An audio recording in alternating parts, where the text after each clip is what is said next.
I'm half Palestinian, half Ukrainian. Of course, I felt at some point that half of me is being dehumanized when the other half is completely humanized. You cannot stand with Ukraine and not stand with Palestine.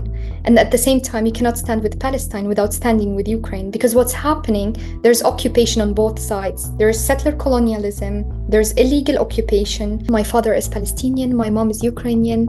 I was raised in a Palestinian refugee camp in Lebanon for the first 15 years of my life.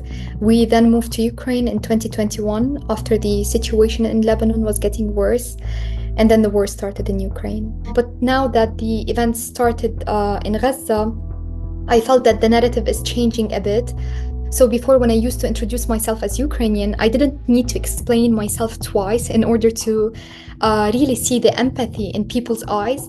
But now, if I wanted to introduce myself as a Palestinian, I needed to prove first that I'm not a terrorist. This time I felt the oppression. I'm the same exact human, but being treated in a different way. When it comes to what's happening in Palestine, suddenly everything becomes complex and complicated when it's really simple. There's an occupier and there's the occupied. There's the oppressor and there are the oppressed. It's not the problem of Ukrainians that they got this humanization. That is how every refugee needs to be treated, whether in Palestine, in Congo, in Sudan, or other oppressed nations. And I guess so many Ukrainians are now really getting what's really happening, because what's happening in Ukraine, being colonized and being oppressed, has been happening in Gaza, in Palestine, in West Bank, everywhere in Palestine for the past 75 years. Oppressed people know how it feels, and oppressed people, that is how we really connect. We know each other suffering and pain. It's not only about Palestine anymore, it's about the world injustices. The occupation, the wars, the genocides,